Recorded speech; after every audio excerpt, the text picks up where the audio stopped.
Hello, welcome back to Football Carnage. We are half the REDFELLAS. It's still going to be a REDFELLAS show. Of course, we're going to be looking back at the FA Cup tie between Liverpool and Manchester United.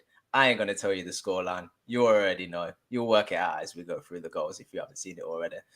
As you make your way in, of course, hit the like button. If you've not already, subscribe to the channel. It's greatly appreciated. Gives us reason to keep turning up even when we lose games. And share it to anybody else that you think might be interested. That would help the channel grow. It'd be great. Guys, we'll get straight into it. But what I want to do is I want you to cast your mind way back to the prior to this game before we kicked off and played 120 minutes of football.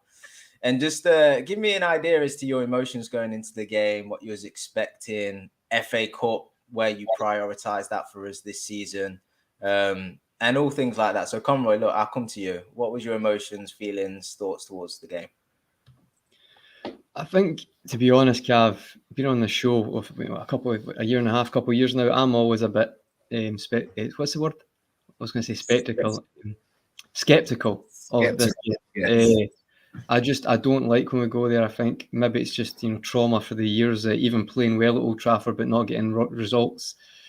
And it's funny, I've always mentioned the Emirates, I feel the same way, but that has kind of changed in recent years. But I still feel like we never really put Man United to the sword, even when they're poor. The amount of draws we've had, with a lot of non-wins at that stadium, especially under the recent success. So I'm always nervy. I think in general we get far too confident because there's just not enough. Like for every 5-0, if you think the 5-0 at Old Trafford, but as I've said to Keith before, that's an anomaly. That doesn't happen at Old Trafford a lot. And they've had some poor sides. They've been like beat by Brentford 4-0. We played them, lost 2-1 last season. You've seen it as well when there was Ollie. It was a terrible run. I think Watford beat them 4-1. We draw 0-0. Can't finish our dinner. There are a lot of occasions ingrained in myself that makes me nervous for these games. And ultimately that's what happened because this is his fixture. And I just feel like we just never put them to the sword. And this is probably the absolute maximum one of that. The optimum one we're going to discuss today is just rinse and repeat. But even worse, you don't draw the game, you lose in the last minute. I know we're going to break it down and talk about it, but I'm always nervous with these games. I think as well, the Klopp farewell tour, United have not had a good season. This is our last chance of a trophy, but let's be realistic. They probably might not win it. They might have got a good semi-final draw, but to end Klopp's FA Cup, term, his last season, to knock him out, that would be a moment for the fans and for that team. So I think that would have been a lot of the talk going into that game as well. So wasn't looking forward to it. A bit nervous, to be honest. Interesting. Keith, you share that same feeling as Conroy going into the game? I don't know. I've not asked you. Are you a big FA Cup guy? Yeah. I'm a big fan of the FA Cup. It's funny, right? So obviously I was supposed to go to the game today. Mate apparently had tickets sorted and he was gassed. He got some home and away. He managed to get an away ticket as well. And then I find out at the final hour that he's been scammed. So that was pretty sad. And so I kind of jovially said, that's God's way of protecting you guys from us going all up that way and beating you, and then me being in the car back, giving it some. But it was God protecting me.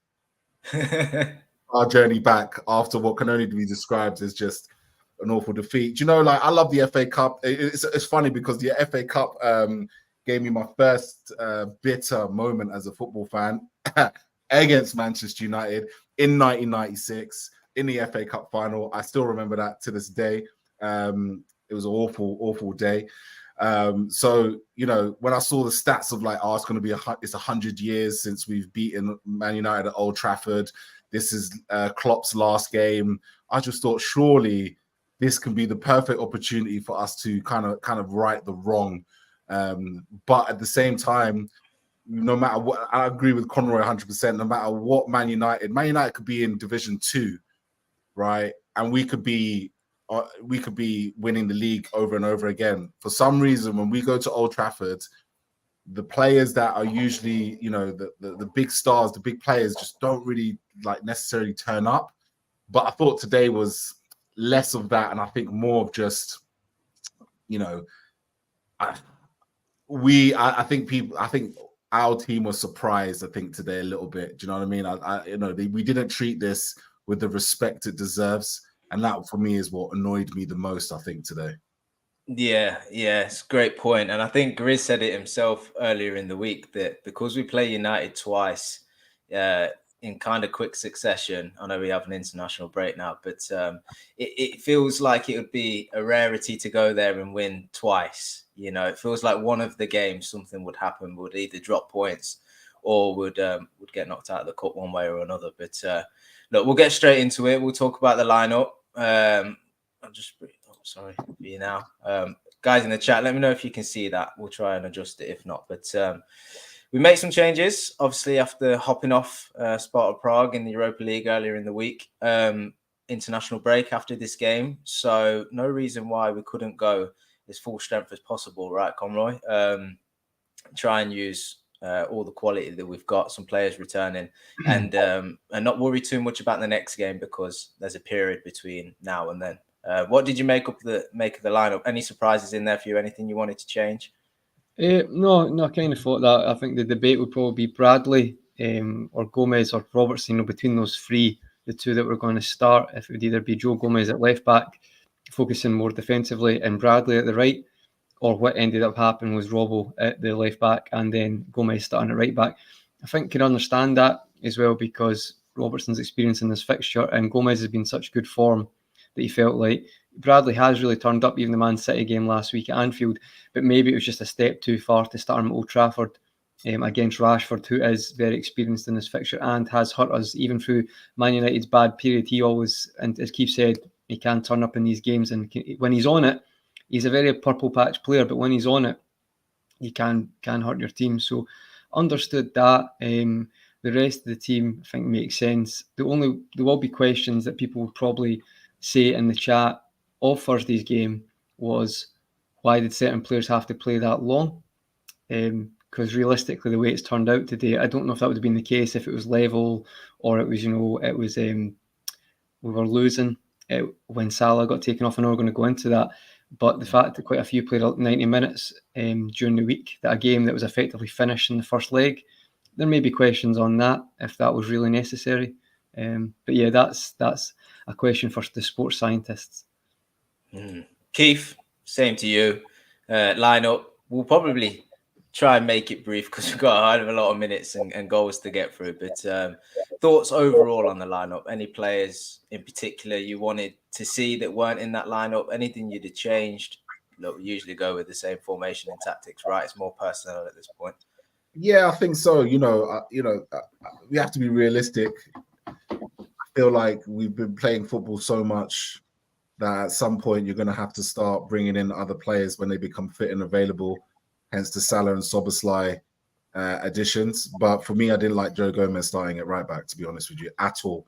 I thought that was a poor move. I think Joe Gomez has done well in the wing back positions, but I think when you've got a specialist in Conor Bradley who could have hurt United from the off, particularly as they were attacking that right-hand side, which they always do against Liverpool. They've done it every single time against Jurgen Klopp. They triple numbers on that right-hand side, usually just because Trent's there and they feel like they can get at him. But today they did not give Joe Gomez any respect. So for me, I would have loved to have had Conor Bradley starting that game. And if you're a right cab, even just to go into the first, like the way the game started, in my opinion, that's exactly what happened. I thought Joe Gomez was all over the place. And the other thing is, which was really frustrating for me, was that you've got Szoboszlai and Mohamed Salah. Now, there's two ways you can look at this, right? You can think, well, these guys are first choice. They have to start. They've had a brilliant season, etc. Or you could look at it in a situation where are they going to provide the right position with any protection, or are they going to be much more forward-thinking players? And for me, when we started this match, it kind of felt like Szoboszlai was not very good in protecting the right side, and I don't think he was very good on the ball either. And that's what really frustrated me, because I felt like United deliberately played into that right-hand space, and I don't think there was any protection whatsoever from the people that should have been protecting. So, as I said, when I saw this at one stage, I thought, yeah, great, and another stage, I thought, they've not played a lot of football, and I would have had Harvey Elliott start. Harvey Elliott, I know he's played a lot of football in his legs, but he's young, he's on form, he's in the form of his life.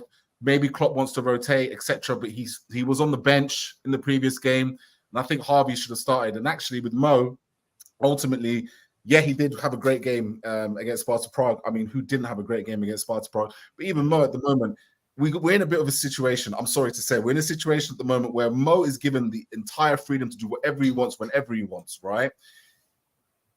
But when we've not had Mo, we've kind of created a situation where I think we've actually protected ourselves on the right-hand side much better than we ever have. So to take a risk by putting two players who have not played a lot of football back into that right-hand side where United are going to be the most dangerous, I think was going to always be a risk. You have one more game before the break. As Conroy said, maybe it's the sports scientist, but I don't know if I would have necessarily gone. It would have been Mo, Szoboszlai, one or the other. But I don't think both of them could have started. Keith, you couldn't help yourself. You had to go straight in. I asked you about the lineup. You went straight into the first half. I'm just going to roll with the punches today. Let's see how it goes.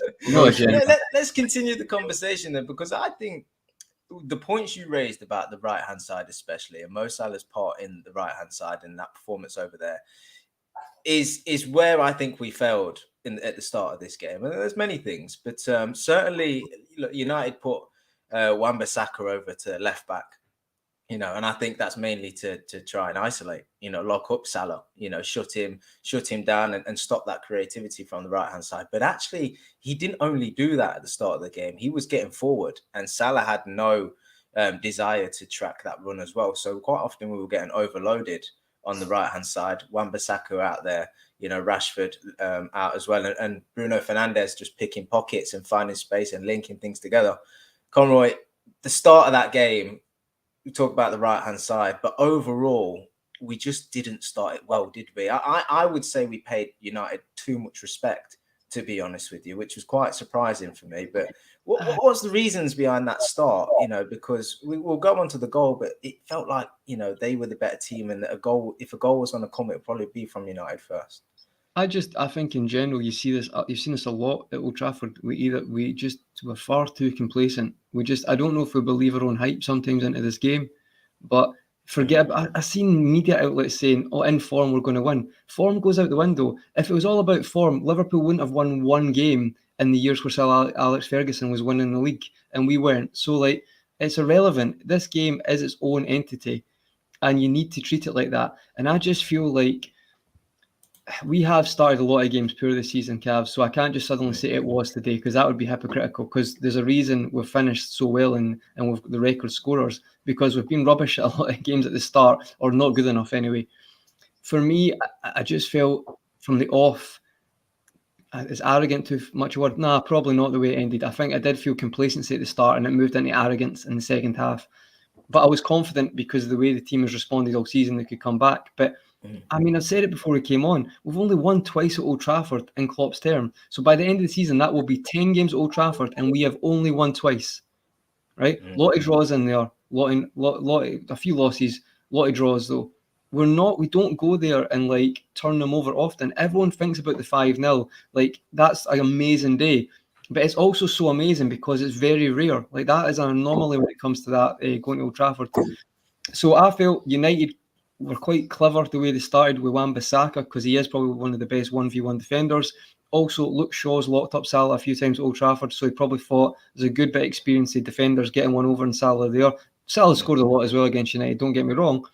And I felt like Wan-Bissaka was quite good in the first 20 minutes at time in his runs, that if he won the ball off Salah, instead of just passing it on, he would actually attack, and it left us exposed because, as Keith mentioned, Salah wasn't really tracking runners. But again, I'm not. I think that's probably the coach Klopp is telling him to stay there. He's not expecting him to track runners and defend at the start of the game like that. However, to me, as soon as the game started, United looked far more up for it, Cav. Back to the original question. To them, it looked like it was a bigger moment, which really annoys me. That really annoys me.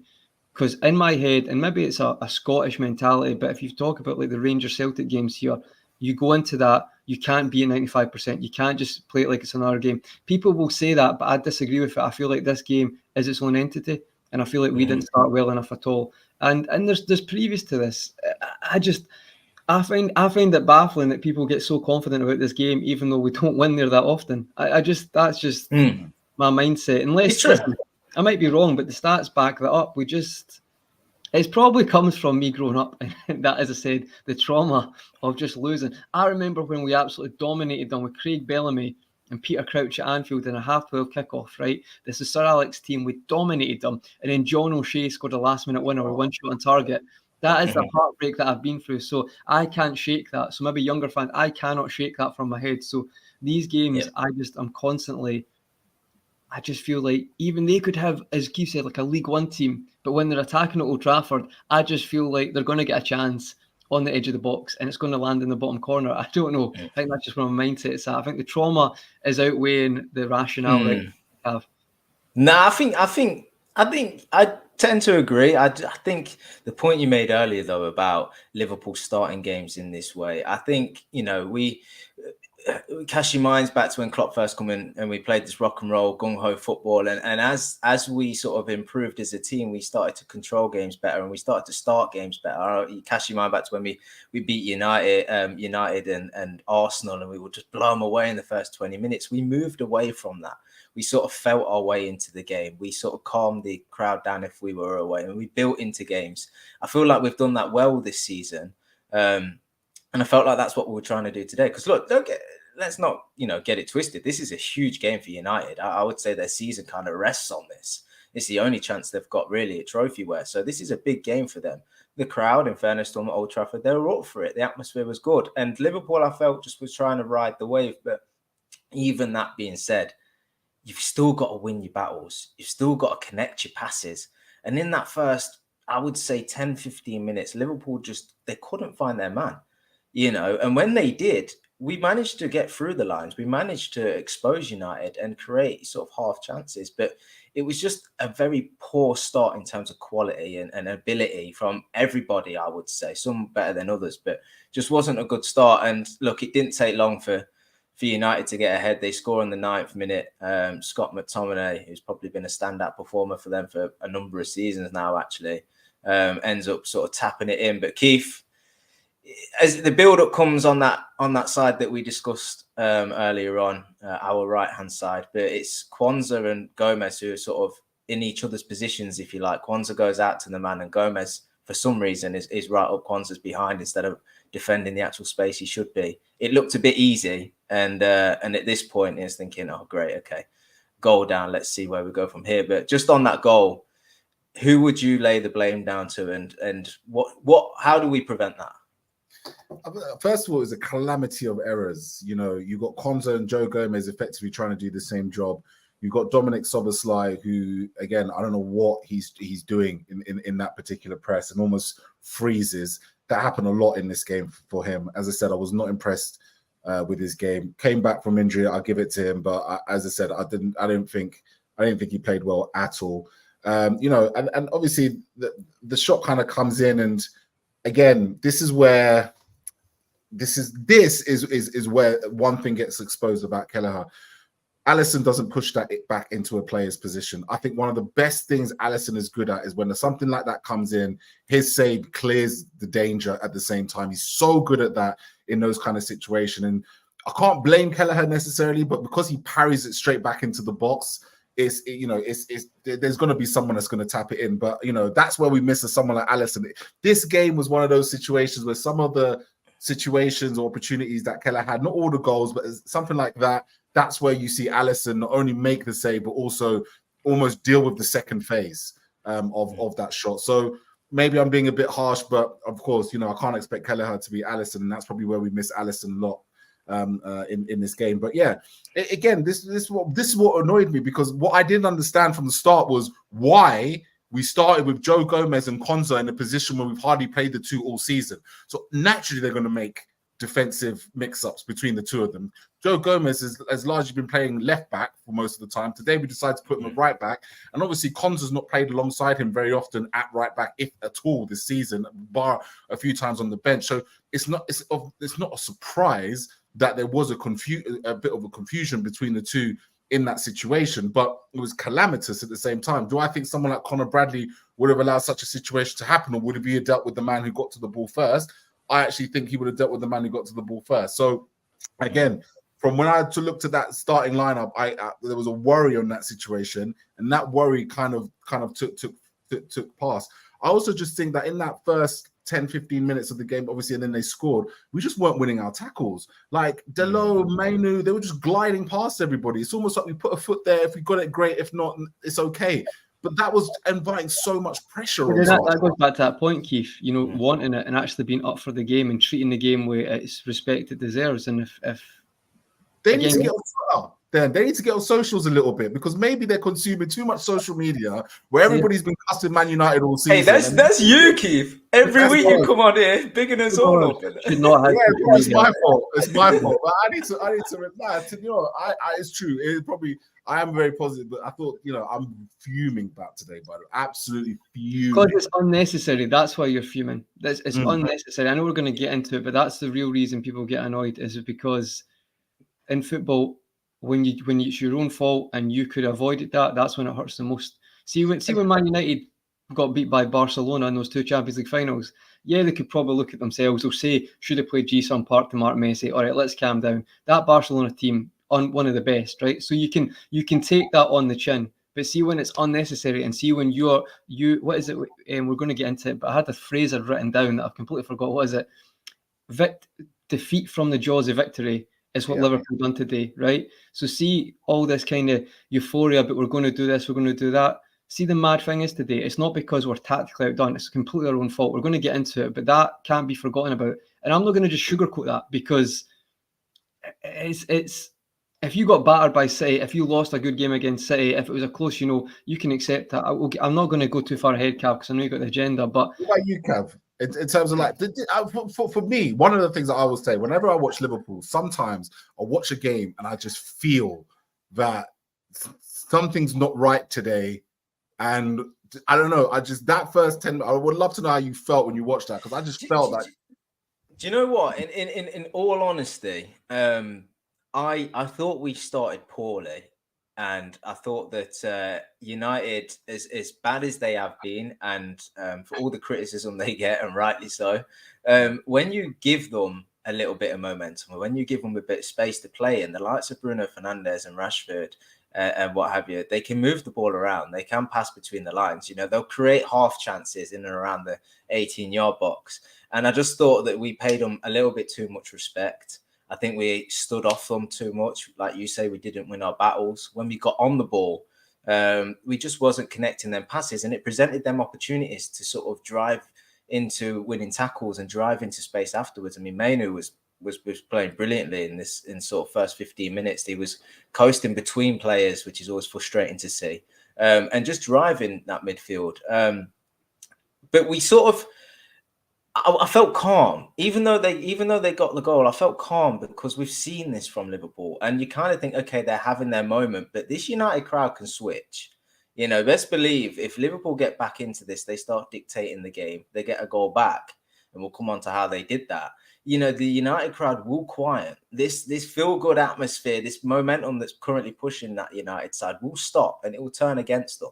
And so I just felt like Liverpool just needed to ride out the period. Plus, we know that Liverpool, have got players returning from injury. So we've got a bit of a stronger bench if we need to change it in the second half. And we usually improve as games go on.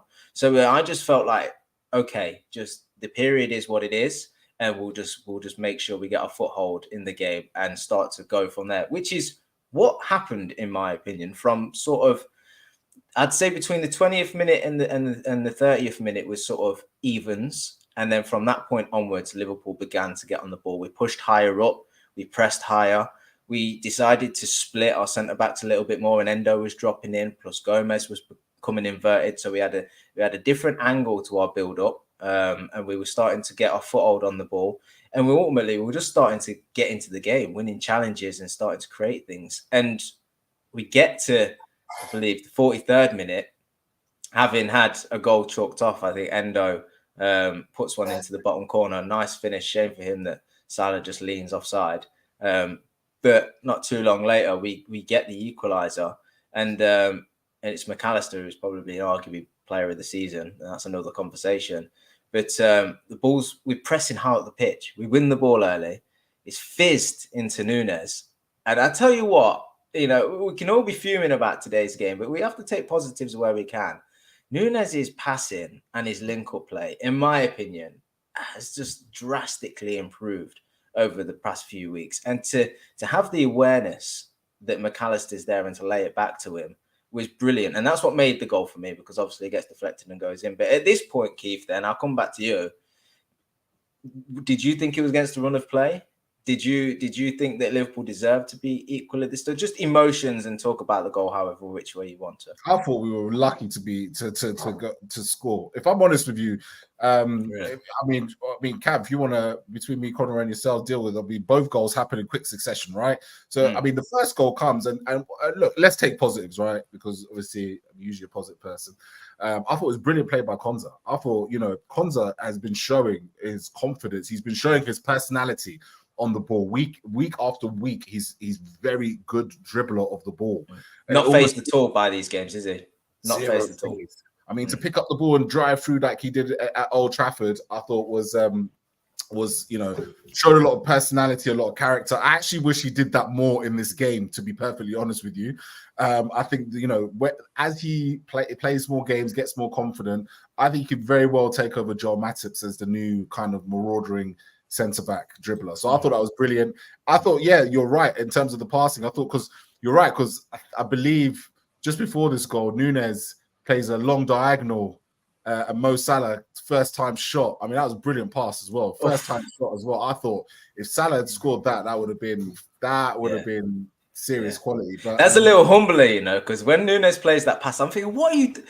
That is not the pass to, and then he connects it, and Salah just narrowly puts it wide. And I was like, okay, they know better than me. It was like RVP and Robin van Persie type of goal that I'd went in. I think that would have been beautiful. Maybe a bit closer in against the one he scored against Everton when he took it, the crossfield ball, and then the one against the Villa for United. That's what it reminded me of. That was so close as well. But Kwanzaa, I think Kwanzaa really stepped up in that moment to show if the centre back pushes forward, it can drag players out of position. And there was space there. You could see that when Liverpool were doing a few passes, United were definitely looked a bit more leggy's probably the wrong word, but they were definitely getting a little bit more tired. They couldn't maintain that pressure from the start.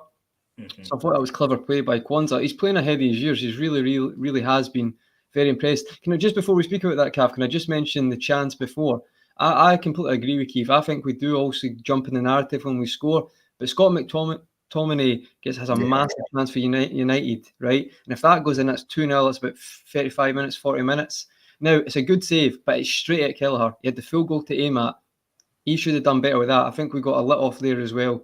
I think Van Dijk comes in and clears it well. But that was a huge moment as well. And then we actually turn the screw minutes later, and it's a massive goal. The momentum is massive in football. It's everything. Klopp is I was going to say philosopher of it, but you know, he's a completely what's the word when you swear by it? He always talks about momentum and how crucial it is. That's a massive moment in this game where we can then just, you know, put the gas on and you know, push it forward at that moment. But that crucial sliding doors moment, I'm thinking, because I think Man United should have scored there. I think if he hits a corner, that's a goal, because it's point blank. He's not going to save it. So I thought we got quite fortunate there. Yeah, just on Kwanzaa though, harnessed his inner Matip with that run. But it's important that players recognise where the space is. You know, they go out there on the pitch, they give a set of instructions, they're given, you know, a way in which to build up. But if there's an opportunity to drive into space, there's an opportunity to go and create, I think we should take it. And Kwanzaa took it upon himself to make that Matip type mazy run.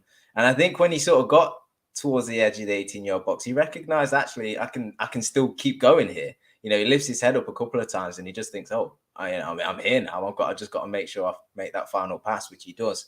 But I really like that he took the responsibility, because look, prior to this, we were sort of getting in positions, but the final pass was terrible. I mean, Salah was guilty for it quite a few times in that first half, and frustrating. And you mentioned Harvey Elliott, Keith, when we talked about the lineup, and I was thinking, do you know what? Like, it's not too difficult to get through this United side, but we seem to be overcomplicating the final part. And I was just thinking, should we at this point have gone with Elliott? Because he's a guy that doesn't overcomplicate things. His game is very simple, but it's effective. And I just thought, maybe we missed a trick here. But look, you can have your own opinion on that. But not too long after the equalizer, we end up ahead. And Keith, if you thought we didn't deserve to be level, I don't know what you're thinking when we go into the break 2-1 up.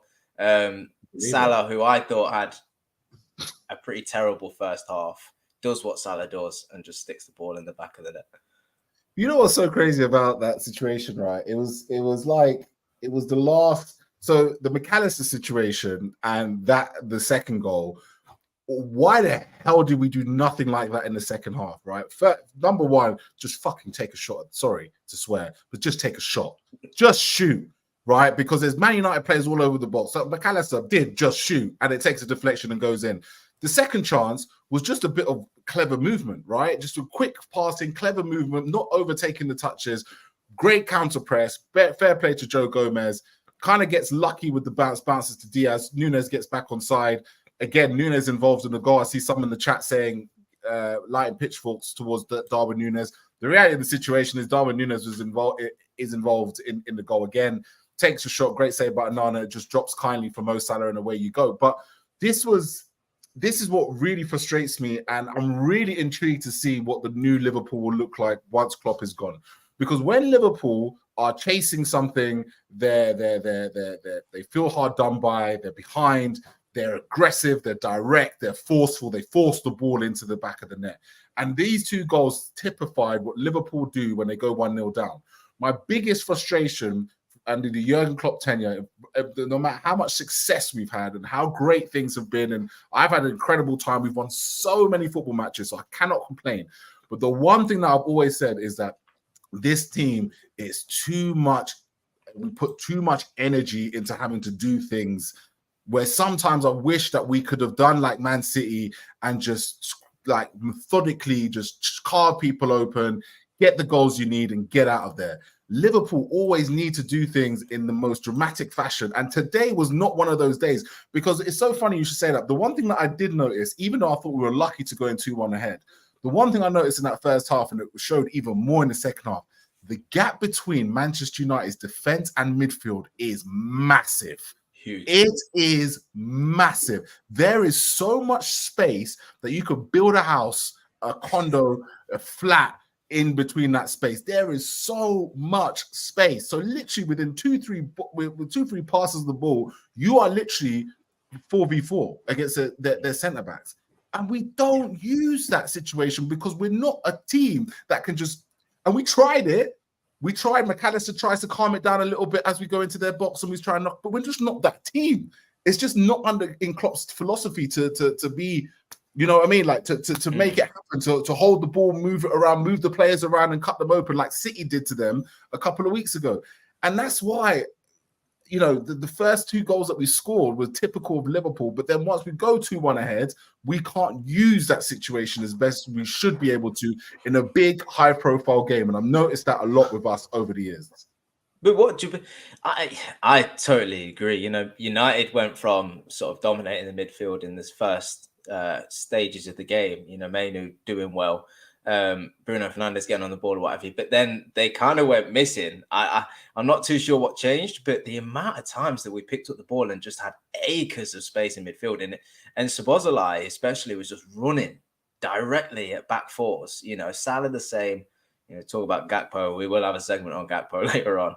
The same, running it back fours with men left and right. And it's just a case of pick who you want to score. You know, that's what it seemed quite often. It's like not a case of will we score? It's a case of do we want to score from the guy on the left or do we want to score from the guy on the right? But so often we just didn't find the pass. It was so frustrating. And I don't know why that is, to be honest with you. I've been racking my brain. Is it that they don't often find themselves in them situations where they're running it back fours and they're caught in two minds? Do I shoot? Do I pass? You know, quite often the guys ahead of them that's running ahead of the man with the ball, they're kind of on the edge of the line as well. No one's kind of between the lines, if you like, as well. No one. I often think that you need someone to run across the defender, drag somebody away, and we didn't do that well enough. If you look at the attack, everybody was running straight. You know, if Nunes finds himself on the left, he's just sticking to the left and he's running straight, waiting for the ball. Same with the guy on the right. You know, nobody ran across the defender to drag somebody away, to create an angle for the man on the ball. And I just think it became frustrating. And I think that's why a lot of fans felt like it was in our hands and we gave it away because of these opportunities that we had where we were just, it was there. It was there just to get the one right pass and then just took it into the bottom corner, and we just didn't do it. But this continues into the second half. Just before we just to stop with your Cav, just for the shout out, I've just got the link here. We just want to do that at half time because we'll good break just for the FUT card. Absolutely, yeah. Go on. Just because I think once we get in the second half, we'll just keep going and going. No, because we might ramble on, and I've tried to keep this first half quite positive because I actually think the Liverpool rode the wave and managed to come through it. But second half, it was a different story. So we might have a little bit of a rant when we get to that. But yeah, guys, FUT card, your FUT card, of course, are the channel sponsors. We mention them every week. We mention them because they're great at what they do. And we encourage you guys to head over to their website and go check them out. Look at the different designs, customize it as you would like. They do banners, they do obviously FUT cards, they do flags. I'm sure they do much, much more beyond perhaps what they show on the website. So check them out, have a look, get your orders in. If there's any questions or queries, they have a link on the website. It's an online live chat that you can discuss with them. Talk about designs, talk about deliveries, talk about returns, whatever it is. The guys are dead helpful over there. And honestly, the quality is great. Grizz has shown you before in the past some of the ones he's got and he's shown you on screen. So it's the best place to go if you're into that kind of stuff and you're after that kind of thing. Head over to there. And when you get to the checkout, if you punch in REDFELLAS, you get an extra 15% off. So all good. Make sure you check that out, guys. And like I say, share it to anybody you think might be interested as well. Hugely popular things them now. Them kind of FUT cards. Yeah. I've not got one myself, but I might just go and invest in it. I need to get one sorted. Get that out of the way because I think once we get on the second half, it's just going to be full steam ahead. All right. Yeah. I think if you're a United fan, you're going to have one Amad Diallo, who's playing for Sunderland last year. You know, very good season in the EFL, and has now just knocked us out and stopped any chance of quadruples. So I'm sure that'll be fantastic. A player from the Championship last year is now just, there you go. Definitely have a foot card for Anthony's first goal. Like, if you're a United fan, print that because that might not happen again for the rest of the season. That's it. We broke a lot of records today, Keith. Definitely. Anthony scoring off his right foot. No one's seen that coming. I don't know if he's done that yet. Got a decent left foot for striking a ball. I'll give him that now and again, but scored his right foot today. And then there we go. He's discovered he's right-footed. There we go. Now you're going to see Anthony shooting with his right foot in every game after that. I'll tell you right now, he'll probably not score with his right foot again, like in England. That'll be it. But he'll live off that. He'll get a few sportsman's dinners off that. I don't think he'll need that with a £90 million signing, to be honest. But you know what I'm saying. Live off moments like that. But yeah, sorry, Cav. I digress. I'll let you get back to the agenda. No, half-time comes. Liverpool are ahead 2-1 at this point. You kind of felt like the worst that Liverpool would have faced has been and gone. And you think Liverpool would just continue this momentum now. Lucky to be ahead, and I think in most people's opinions. And just go and kick on and just, get an extra goal or two, put it to bed and move on. No changes at half-time. And we start the second half. And I think for, a large period of the second half, we're playing well. It's end-to-end football. We talked about the space in midfield, but I'm not sure how you guys feel. I kind of get a little bit excited when that game's open, when we're making the pitch really wide, because we better than most teams at attacking and creating goals and scoring goals. So I thought if this is going to be a punch out, we're going to probably end up on the right side of this. It just didn't create the chances. I mean, guys, before we get to the United equalizer, if you guys can remember or want to talk about anything in that period of the second half, we'll get onto the substitutes, but chances, moments, players. I'm going to leave this bit as a bit of an open platform for you guys to discuss. Conroy, you can go first. I think in general, final third, I think someone mentioned in the chat, the 5-on-2, 6-on-2. Liverpool have had a 5-on-2 twice this season and both failed to score. Missed 2 5-on-2s. Arsenal against, that was a 4-on-1. But we want to make excuses for that. Trent hits the bar. And today again. I just feel like I have zero sympathy. I'm sorry, this is not a Sunday League team. See, when you're attacking, each player in that attack should know what their opposing partner's strengths are and what their weaknesses are and their movement. This I hate the idea that this off the cuff thing, because I know as much as people don't want to be robotic, I think your movement should be practiced and so disciplined that you know exactly if Salah gets the ball in this space, Diaz or Nunez is going to make the right run across that defender to either create the space or give them the ball. But for me, I thought the decision making was atrocious. I think Szoboszlai, or it may be in Diaz, there's on the attack, right? I think Man Utd had 2 players back. There's lots of space, and he plays a ball to Nunez behind him first time wide. It's like to the one player who, as much as he does have good passes, is probably the worst at a through ball in that team. Why would you give it to him earlier? Play it in front of him, or you keep the ball and take it forward. Football is not rocket science. This is an anomaly when it comes to it. There was so much space in that park. It's disgraceful they didn't score. Disgraceful. It's arrogance. Luis Diaz doing kick-ups. What's that about? What is that about? To me, Keith, we spoke about them not taking it seriously. We'll see if any player does kick-ups in my team, 60 minutes in a game we're winning 2-1, should be subbed immediately, because that, to me, is a wrong mentality. I just don't like it. I don't see, to them, it just felt like they'd won the game already. And then when it turned, they're like, oh no, that's the moment. Oh, that's how football works. It's not rocket science. It's like, we're such an emotional team, but people don't seem to get that if you're that emotional one way, you're going to be emotional the other way. And now we're all flat on the floor because we've lost in the last minute to Manchester United because we can't do the basics of football. I'm fuming, to be honest, and I told you I'd start when I get going, so I'm going to reel it back a little bit. I think a lot of the chat agree with you. You know, we love the emotion of Liverpool, but at times it does feel like Man City wouldn't have lost that game today. 100% Man City wouldn't have lost that game. Man City would have won that game 4-1 easily, kept the ball, not even took any of those chances to be like end to end. They would 100%. And as much as they say we're not City, but that's who we're competing against. I would even go as far to say that Arsenal would have won that game today easily enough, because they would have taken those chances. I don't know, guys. I know we're getting into it. I just feel that I felt like we're so solely responsible today. There were so many opportunities. If you, like a championship team, there was that much space in there. You just need to play with those players with that pace. It's one pass, it's 2 passes, and you're in. It shouldn't be a pot from 25 yards. You shouldn't rely on that. You train every day. You're the top team. You should know what you're doing when you get in these positions. It shouldn't be guesswork. It shouldn't be, oh, I might do that off the cuff. It should be drummed into them. And maybe I'm getting a bit, not talking sense now. I just feel like. No, I think you're spot on, to be honest. Let's so much.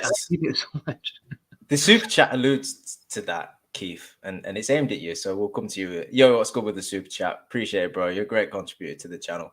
He says, Keith, you're basically saying you want Klopp to become a positional manager, which is what Arteta is. Klopp can't coach in that way, in his opinion. Xabi does, though.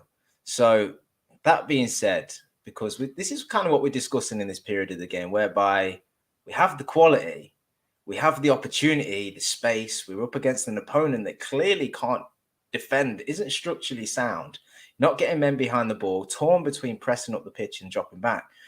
And that's the opportunity you go and kill these games. Keith, focusing on the super chat and this period of the game where it links together, are you wanting to see, or are you excited to see in the future a coach that comes in and, like Conroy kind of alludes to, drills more patterns, more clear direction in how we build up, as opposed to being a team that wins the ball back and then go and do what you want, a bit of freedom, free for all? Yeah, I don't know. I said it before, be careful what you wish for. And what's good? That's a great point, right? Yeah, be careful what you wish for in life, because it is, watching Jurgen Klopp's football is exciting, it's exhilarating, it's fun to watch. You get so many fans and of opposition sides and commentators saying that they'd rather watch Liverpool than Manchester City, because Manchester City are robotic and kind of kill you death by 1,000 paper cuts. I think there's a world where you can have a little bit of both.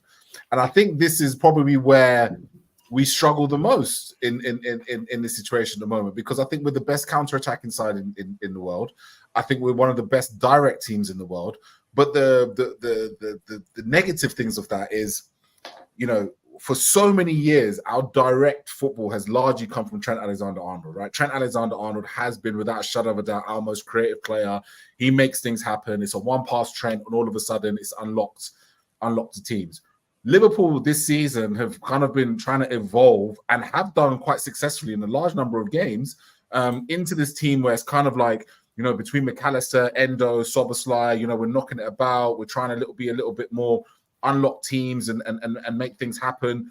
But the problem that we have in the bigger games, I find, is that when we're playing a team like a Man United, who are a wounded animal, and we're ahead against them, that's when I feel like we don't really have the ideas to be able to unlock a team like a Manchester United when they're wounded animals sitting back and ready to go long. And so in that situation, I feel like that's where we suffer the most. I think even in the Manchester City game last week, we dominated the ball. In the Arsenal game, particularly in the second half this season, we dominated the ball. Again, there's so many situations against the bigger teams where we've dominated. We've had moments of opportunity, but we can't quite figure it out. We seem to do much better when the other team dominate the ball and they have a lot of the possession, and we're kind of pressing them high up the pitch, winning it high up and counter-attacking them or playing direct. So in this scenario, in the game state of this scenario, that's where I was really starting to get worried, because it's almost like at times our players didn't really know what to do. Like Conroy mentions it, right? There were situations where Mo Salah had the ball, right? Again, there's massive gap. Mo Salah's got the ball, and his final pass was just atrocious. But there was no one really kind of moving. There was no one really kind of, like you said before, making things happen, trying to manipulate the space. But maybe it's because a lot of the times we're not really in that situation. Mo Salah's best creative work this season has come from deep on the right-hand side, where he's playing that one pass, Nunes makes the run, and all of a sudden it's 1v1. But when Mo Salah's been given time on the ball and he's up against a deep line defense, he doesn't really know what to do with said situations. I think Conroy has hit a great point on Luis Diaz. Luis Diaz, for me, at the moment, is ineffective. He does everything right except when it comes to the final third, and that's the reality of the situation. He gets the ball. He doesn't really take his man on, shall we say? He doesn't go past his man. You know what I mean? He makes his man kind of jockey, but he doesn't really go. You never really see Diaz go past him. You might see him do it like Conroy's annoyed at the kick-ups and the corner flag. He might flick it over the guy in the corner flag and run off, but it's not really effective. Like in that situation, in that moment, Diaz should have been cooking the left back, getting past him to create that space, to create movement, and he wasn't. Mo Salah's the same on the right-hand side. We'll love the guy to bit. The guy's never really going to be passing players that are going to be deep and are going to say, all right, come on, let's have a go. So everything's happening in front. When things happen in front, I think that's where Liverpool struggle. And especially when they're in the ascend, they're winning a game and they have to control the game. That's where I feel like Liverpool cannot really do it against. Let's say big like a stadium like an Old Trafford. Man United might not be the biggest team in the world right now. They're fifth. They've lost so many games, etc. But you know what? In that scenario, they are still Manchester United at Old Trafford with quality players that can hurt you on the break. And so my rant is over in that respect. But it's the irony of this whole thing, by the way, is the flip side of that. Because I think Man United drawing Coventry is not a good draw for Man United. Because I think a team like Coventry are going to cause them more problems, because Man United have to be the team with more of the possession in the ascendancy, have to make things happen, and Coventry can sit back and counterattack. So, but when they play this way, you know what I mean? They kind of do, and we like to do it as well. I don't know. My head's a bit scrambled, but what I saw in that second half was this basically. We don't control the ball or control in a clever way to try and kill off a game. Yeah, Are we? Sorry, Cav. I was just going to ask. Are we being a little bit ungrateful though? I don't know. I must admit I'm very torn with this, because we look back. Look, we've won a trophy already this season, playing this way. We're joint top of the Premier League, playing this way. We're in the Europa League, playing this way. So, okay, today, I think for large parts of the game we played well. It's just that final pass. It's just that final third, not quite getting it right, which is the hardest thing in football. It wasn't a low block today, they weren't playing a low block. I know, but I just think sometimes today, and they flattered to deceive when they had the moment. The onus was on the player to make a decision to make the right pass. We didn't. So that's all it comes to. It's not because great defending. It's not because Burnley are playing 5 at the back and we can't get any space. Like for about 30 minutes, that game was flat as anything, and you could have killed the game And there's probably about 10 examples you could scroll through to be like, wrong pass, no pressure, plays the wrong pass. Why is he trying that? Runs into blind alley. Just there's so many instances where you could have just killed a game. Like top teams, ruthless teams killed. Do you think there's any other top teams in the world don't kill that United team in that game? I disagree. I think every other top team would have smelt blood and would have put the gas on and just killed them in the second half. But is that on the players though? That's the question. Is that on the players or is that on the tactics? Because Klopp can't make Salah connect that pass. Mate. You're talking about like rocket science. It's like there's spacing behind, right? Find the player, just play the right pass. It's not. You don't need to play a De Bruyne pass. You don't need to play a Trent pass. There's so much space, and I feel like you're being far too generous on every little part of football has to be this. No, it's like literally you're putting the ball in the back of the net. That's all it is. And there's so many opportunities today against a poor defence, against a team that had been beat 3-0 by Bournemouth at Old Trafford. It's like, and I understand it's a different game, and I always say that, but nah, I just think far too generous today. Been amazing to them all season. They've been fantastic, but today is absolutely 100% on the players and the manager because you are there. If you're doing kick-ups, you're not taking that game as serious as you should. If anyone's doing kick-ups, and it's even at 5-1, I think it's disrespectful, but 2-1, nah. I just see as soon as they scored, why should we be shocked if we've not treated them with respect that they could hurt us, and then if they've suddenly hurt us, and then it's like, oh no, what's going to happen now? No, that's your fault, because it should have been 4-5-1. I'm spiraling again, Carl. Sorry, mate. The frustration's there. I think a lot of the chat share your frustrations. But look, let's get back to the game. 71st minute, we may make a change. Harvey Elliott comes on for Dom Szoboszlai. I think 5 minutes later, after some United changes, Andy Robertson and Salah come off, and Conor Bradley and Gakpo come on. A few changes from United. I think when Conor Bradley come on, and it was a change I was hoping for, to be honest with you, Keith. I think you said earlier in the when we were talking about the lineup, that's perhaps what you would have gone with, putting Bradley out on the right, Gomez perhaps at left back, whatever. That's what we ended up with after these changes. I thought Garnacho was doing well against Bradley, though, to be honest with you. We usually, when we make substitutes, have a period where we're finding our feet again. We don't transition very well. I think we bring our substitutes on and we go for a little bit of period of figuring things out. Usually we do, but I think it took a little bit longer in today's game when we made these subs. I personally wanted to see Elliott come on. I thought he was the guy that was going to exploit that space. Like I say, doesn't overcomplicate the game, usually connects his passing. His passing accuracy is very good. I felt that's all we needed, to go and get the goals.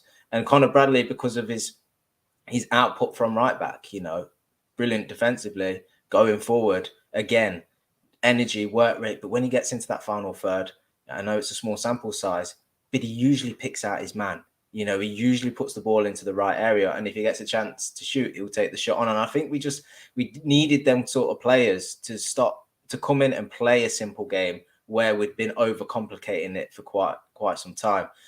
But like I say, Garnacho was running it at Bradley. I wouldn't say he was struggling. I wouldn't say Garnacho was cooking him by any means, but was having a little bit of joy, was managing to get United up the pitch.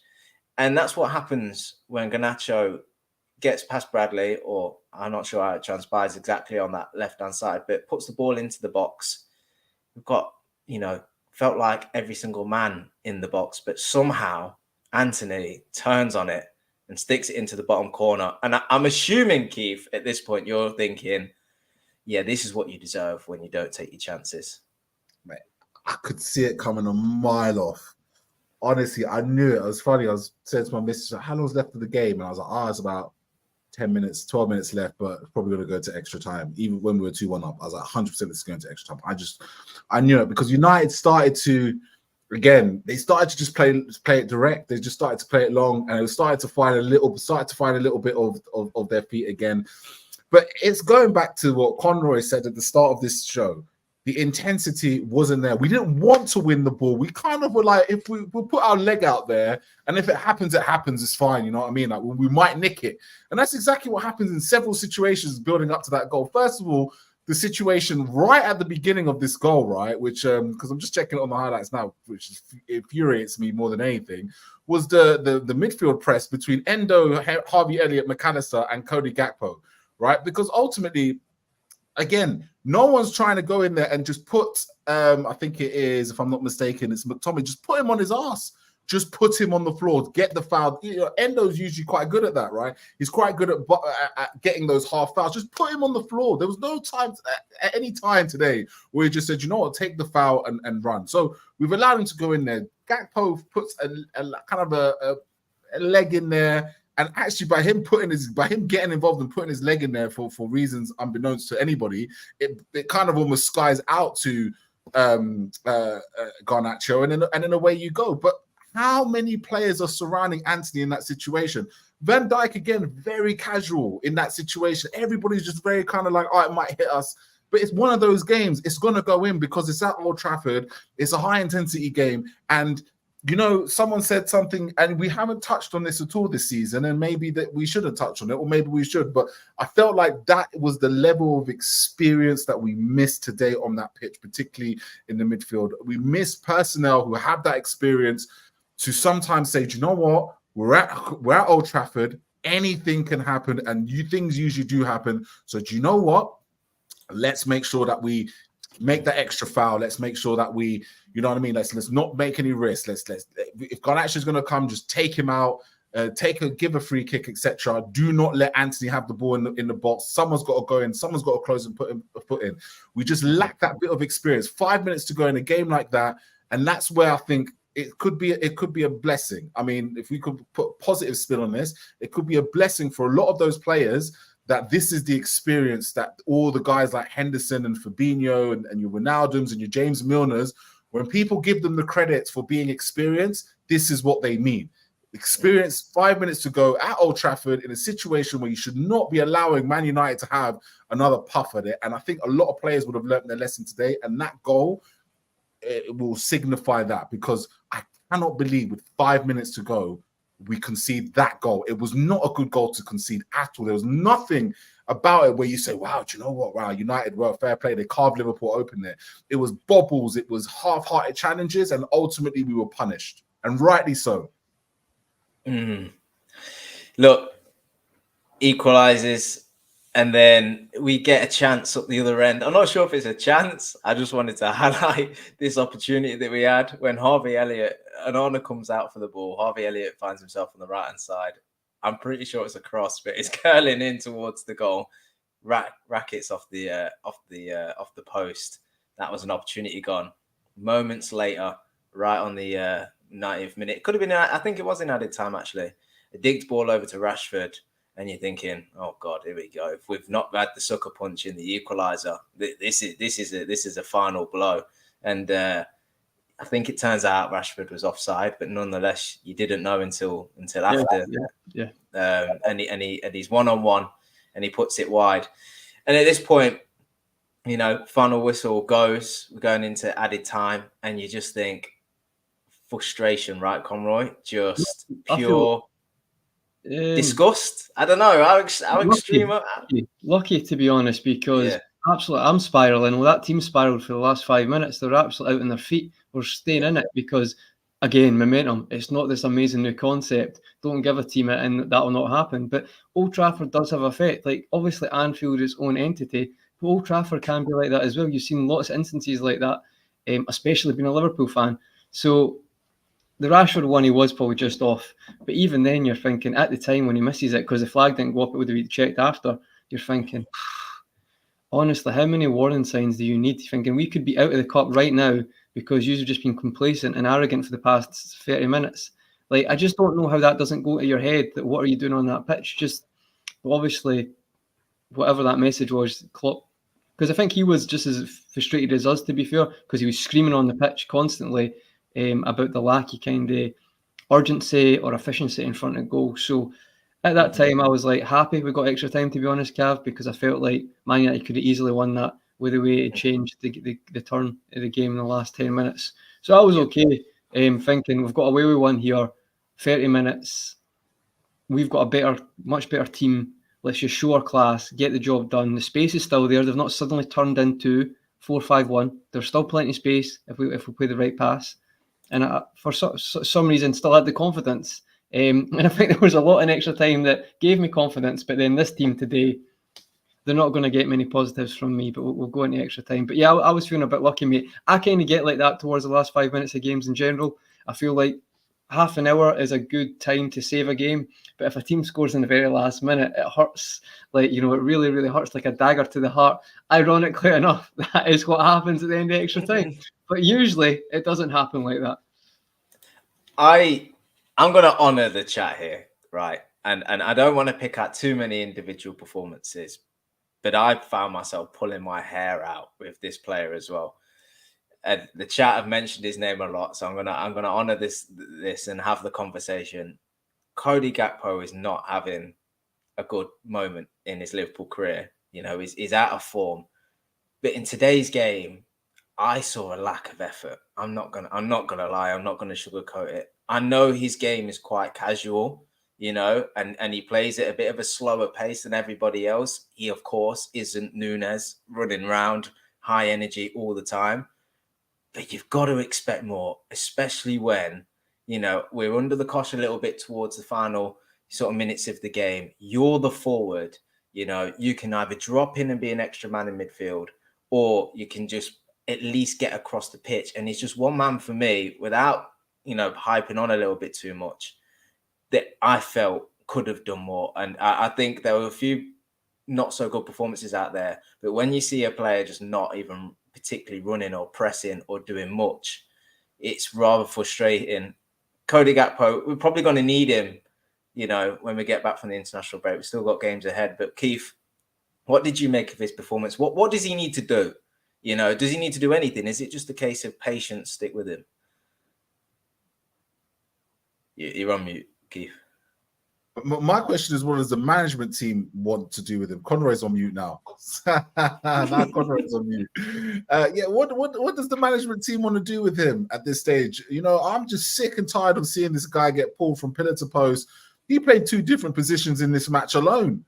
You know what I mean? It's kind of like, he started at right wing, then he went into the centre forward position, and Diaz went there and Núñez went there. Like, what do you want from this kid?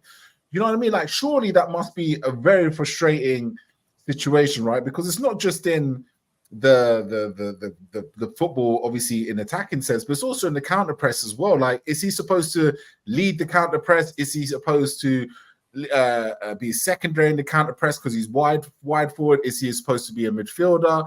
What is he supposed to be? I don't know what he's supposed to be. I don't know what Jurgen Klopp thinks he's supposed to be. And you know what? I'm going to go out here and say it.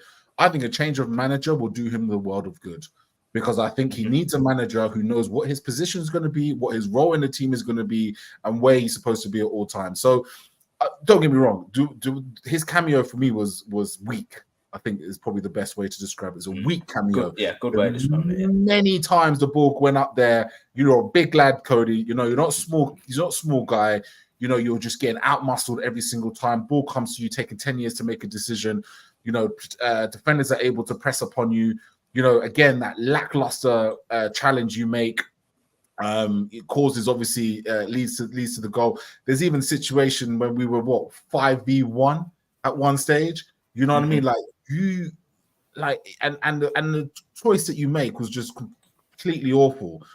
You back yourself to be the guy who can shoot and score in the bottom hand corner better than anybody else, but you take the shot then. Shoot. Why don't you just take the shot? So, yeah, I thought Cody came on. He's just a lost football player at the moment in time in a team that, under a manager that doesn't know what to do with him.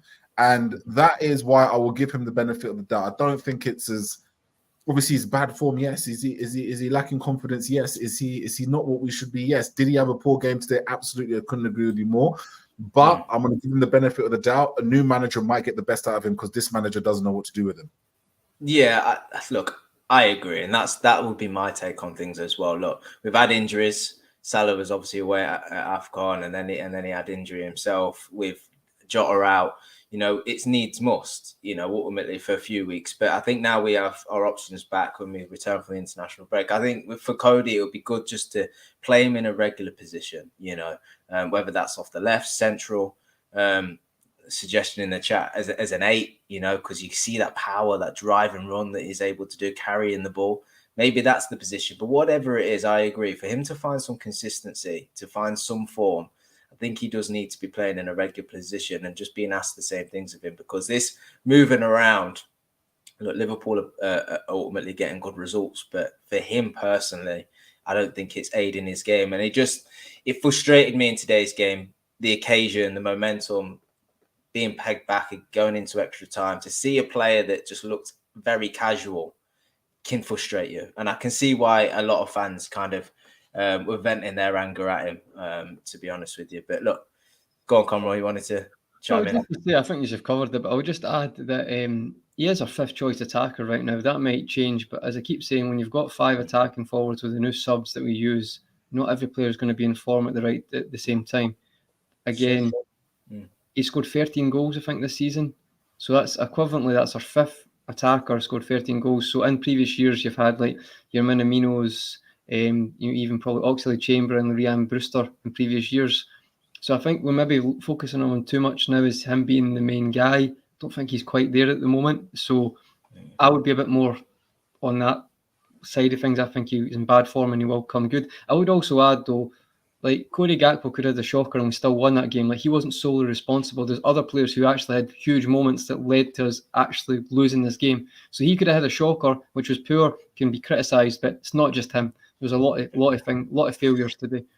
Yeah, ultimately we lost this game because we conceded 4 goals.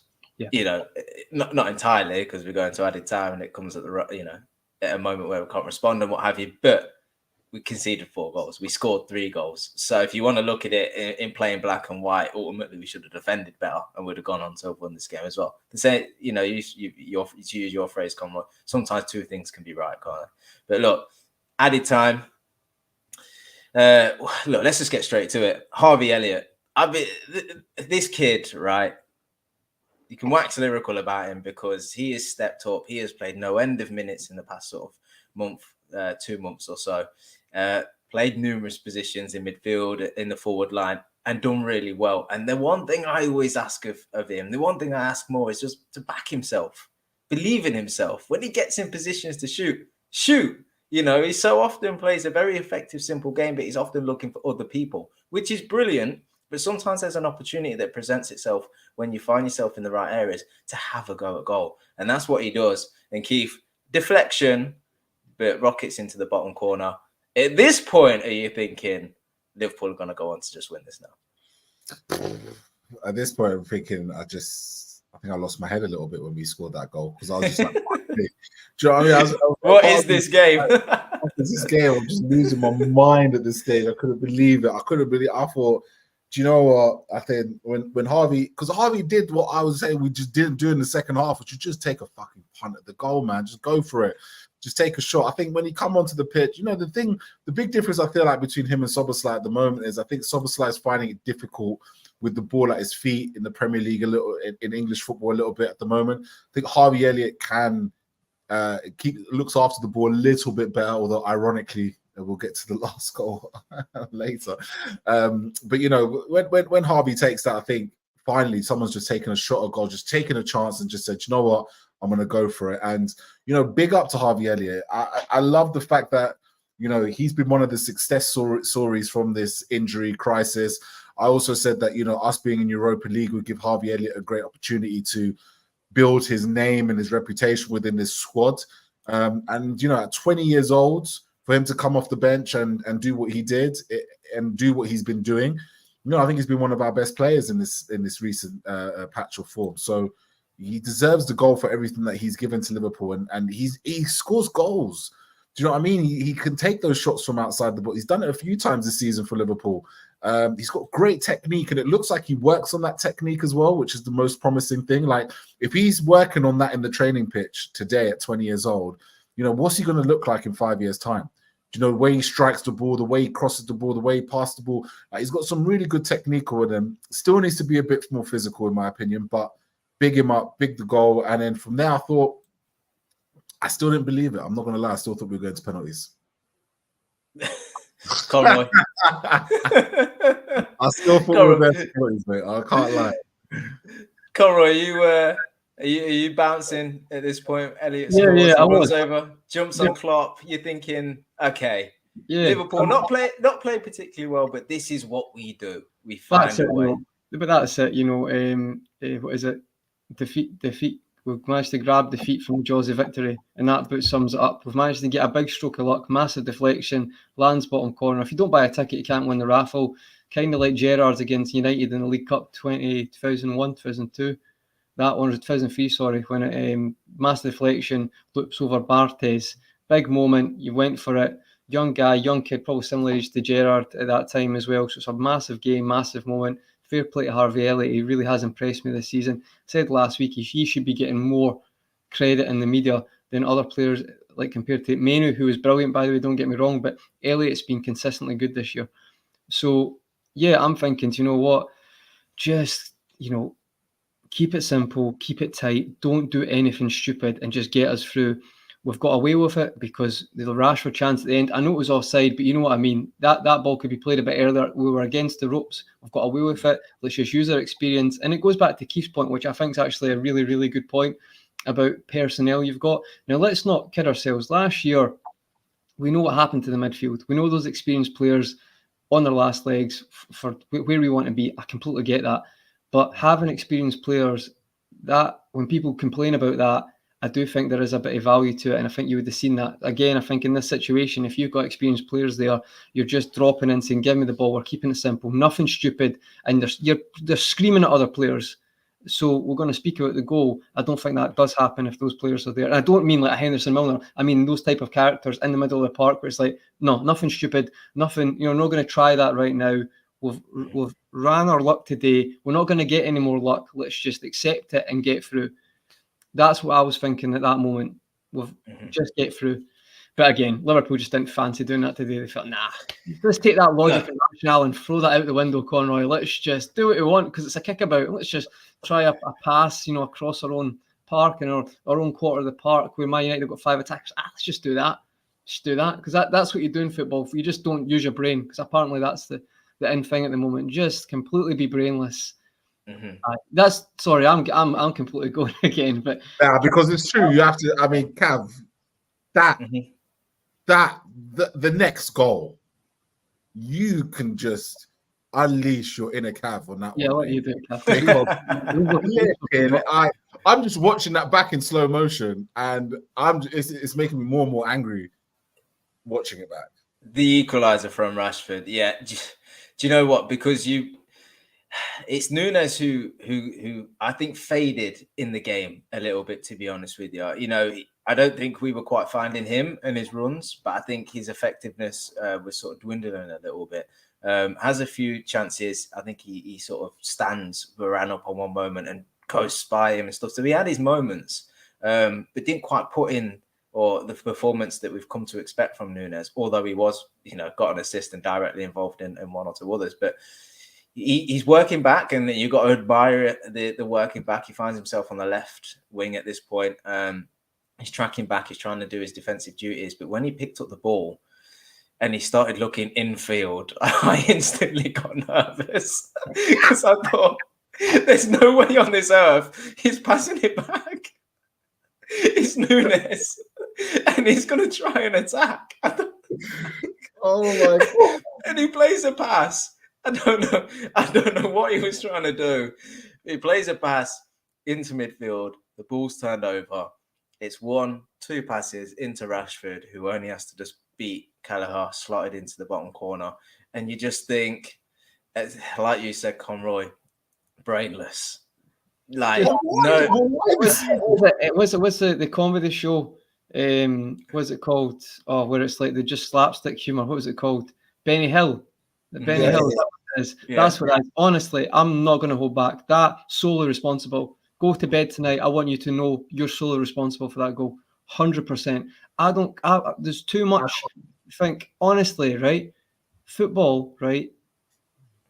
For someone to think at this level of the game, if you play 11-a-side Sunday league, they will tell you not to play the ball across that area if you can't do it. And this is a guy who's not a centre mid, who's not a genius at passer of the ball. So I have no idea why you would do that. And I just think this kind of notion that it gets brushed up, it doesn't, right? You should remember that for the rest of your life and never use your brain to think like that. But it'll not, because he's a meme, isn't he? He's Chaos Nunes. That's great, mate. But we're out of the FA Cup now because of that. That's it. Done.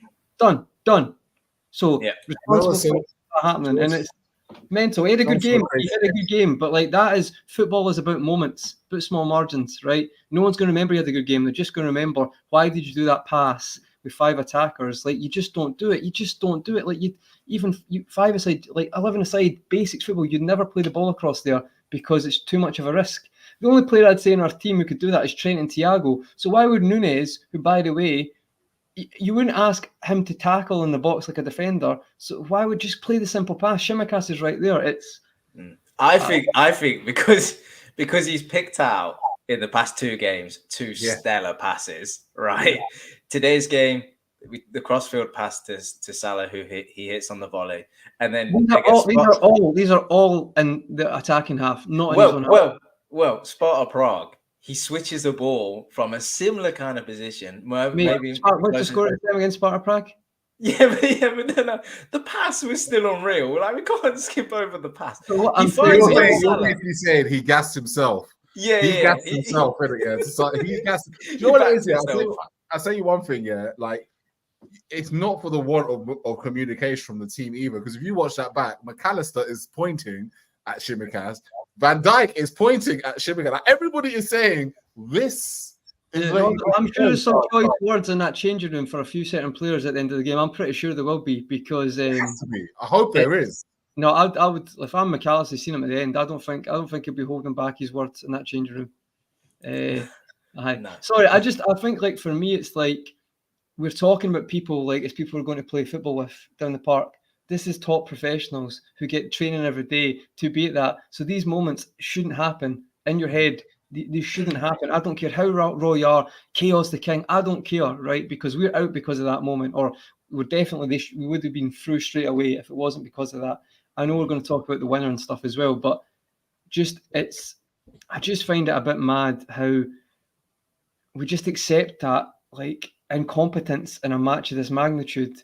Yeah. Where it's like you just wouldn't put a ball in it, so you wouldn't take that chance. Like, it's just crazy. Like, we're not talking about like he slipped or we're not. It's just crazy. I don't know, guys. And that's the point, isn't it, Conrad? That's the point. It doesn't come through the opposition moment of brilliance. It doesn't come through an individual mistake, which we've made this season, and we've conceded goals. It comes through stupidity. Do you think that happens if Henderson or Milner are on that park, or any characters like that in midfield? I don't think that would ever happen. And I'm not saying you want it back, but I think you are right, Keith. I think there needs to be these players gain experience, and it's invaluable, I think, for certain players. And I don't think that will ever happen again. Touch wood, but who knows with this guy? To be honest, in some ways, I admire the braveness. You might call it naive. I admire not the pass, but the mentality to continue trying to play in the final minutes of but not in your own half at that position. Like, I know.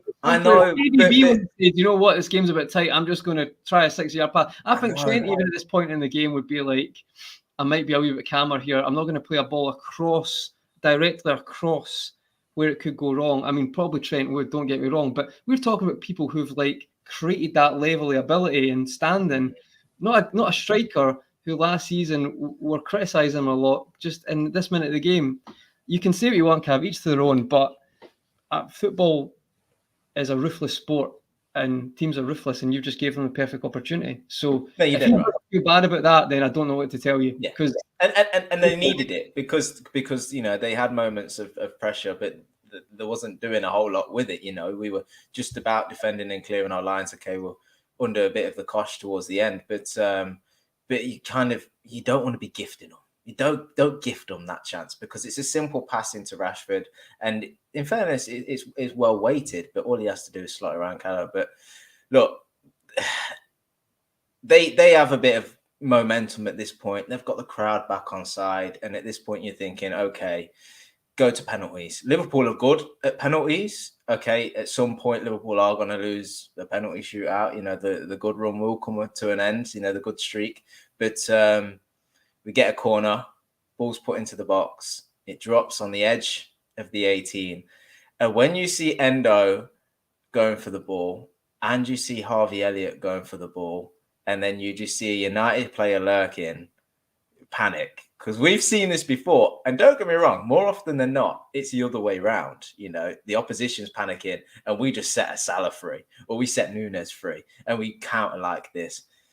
No communication, not recognizing the men around you, not recognizing the moment of the game. Like, even if you can't get that ball down to recreate an opportunity, just bang it out for a throw-in or for a corner or not a corner, but a goal kick or something. You know, recognize it's late on in the game. The last thing you can let happen is this ball drop to a Man United player, because we just took a corner, everybody's up the pitch, which is also a bit moronic as well at this point, to be honest with you.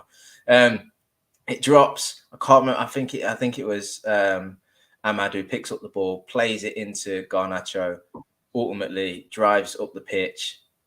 Bradley's doing his best Virgil van Dijk impression that he can by shaping sideways and trying to angle the pass into the. But he does everything he possibly can.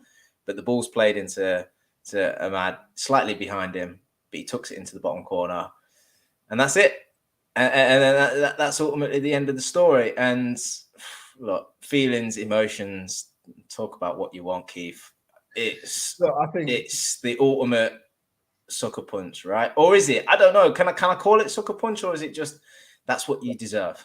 No, I think that's. I just think today it was what Liverpool deserved, in my opinion. Ultimately, if Liverpool had gotten away with it today and won that game, it would have been a robbery. Ultimately, even the situation itself. Again, lack of. Today we lacked a bit of leadership. Right, what the hell are we packing out the box for with 1 minute to go? We're not really trying to win that header either. Let's be perfect. There's no real tactic in that corner at all. There should have been at least 2-3 players back. Let's just see it out for a penalty. Again, why, Virgil? You're the captain of the club. You need to be telling, man. You know what?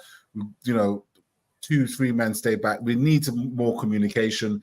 I don't really blame Harvey Elliott, to be honest. Like, I think Endo kind of jumps in and he doesn't commit and confuses Elliott, and that he doesn't commit, and then neither of them commit. Like, if Endo just committed and just clattered anything that moved, again, in that situation, stop being soft, stop being like, oh, I may or may not, just own your situation. Because, as much as I've been praising Endo, I thought he had a really poor game today, to be honest with you. I think that was probably one of his worst displays in the Liverpool top, which is a sad shame because we needed him in a big game. Just take the man ball and everybody else out with it. He confuses the situation. Harvey Elliott then doesn't take his man out. And again, it's just what we deserve. I think Kelleher was poor for the goal as well, to be perfectly honest with you. But, it is what we deserve. And maybe I think it's come at a perfect time for Liverpool, to be perfectly honest with you. I think, this run that we've been on since arguably we've been back since, you probably say since January, right? Since January, we haven't had any international breaks. We didn't really get a mid-season break. I think we got about a week off because of the League Cup semi-final, right? In this situation, we've won I think we've won about 13 games, lost 2, drawn 1, won a trophy. But when you look at behind the numbers, I think the biggest frustration for me at the moment is that those 2 defeats were away against the two of our old school rivals. It was against United, it was against Arsenal, and it was again the same type of conversation we're having, right? The Arsenal game, 1-1, right? Started to come back into the game. Calamity between Virgil van Dijk and Alisson, loses that game. And again today, similar kind of situations. I hope that this experience over the last couple of months have really set with the boys that now they go into this final hurdle. They have to own every ball, every tackle, every moment. Just someone needs, if it means clattering the other person, just own the situation. Because if we're gonna get into other situations now come the end of the season where we're gonna have to win the football match. We're gonna have to go to Old Trafford and win. We're gonna have to go to Craven Cottage and win. We're gonna have to do these situations and go there and win. Right, again, who did we draw in the Europa League? We drew Benfica, right? I think with second leg. Atlanta. Second legs away. We have to go there. You know, our away form has not been great this season, if I'm completely honest with you. And I think this was a big wake-up call. And the best thing that could have happened to us is this international break, because I think once this is over, Trent, Jota, these type of players, we need them badly, because Jota today would have had a hat-trick if we had a player like him. But it shouldn't have to be up to Jota to deal with the situations that happened today, but more for the fact that they're going to be back. So big lesson learned today. But if you want to learn your lesson, do it in a cup, right? Better than losing 3 points at this moment in time. Yeah. Yo, what's going on? Super Chat says one of Klopp's issues this season for him is the build-up. United forced us today to go long in the second half, especially, and we couldn't win the second balls. And I think I just bring that up now because we're entering a period, tail end of the season, whereby we just need to get through, and we need to, as much as we want to play our game, find a way of managing the games. When you're under the cosh, recognize you're under the cosh and just get men behind the ball, sit back if you have to, counter them, make sure you play the margins, make sure you don't do anything stupid, and don't be forced into playing a particular way so much that you ultimately give the game away. And I think, if Keith, to take your point, if today's going to teach us anything, it's that in the Europa League, it's a knockout now, and there's no room for this silliness, these errors, or what have you. We have to play it like it's knockout football.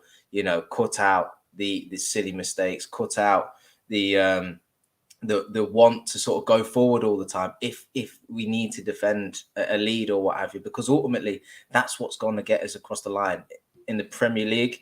Joint top, obviously going to hopefully go on to win it. But if we're going to do that, of course we want to play our way, but we're going to have to take each game like it's a cup final now. And if there's a moment in the game where the opposition are on top, we just need to recognize that and react well enough. And I think one thing that the injuries did for us in the sort of past month or so is that it forced us to concentrate on one game at a time. And I know it's something that managers and players say all the time.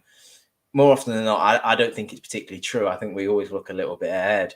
But when you have injuries and you can only select certain, so many players for that starting 11, and you can't change it from the bench, I think the players that start that game think, well, if no one's coming off the bench to change this, I really have to focus today.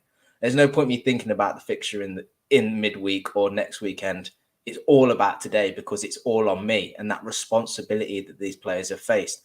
I think with these players returning, I hope that we don't just relax and start going, well, and it's not a conscious thing. I think it's a subconscious thing, thinking, well, if I'm not in the game, I'm not playing particularly well, there's someone off the bench that can come in and make a change. We've not had that for the past few months. We're going to probably, hopefully, have that after the international break. But everybody needs to be at 100% and focus on the game in hand, because one wrong result in this run-in now, and that could be it. We ultimately need to be bang on and get these results. So I think lessons should be learned from today, Keith, like you say, mindset, mentality, and managing games. Because if you don't, you'll lose, and you'll lose to sides that you think you should have beat, and that is more frustrating than anything. So, we just have to keep going with that. Conroy, we're out of it now.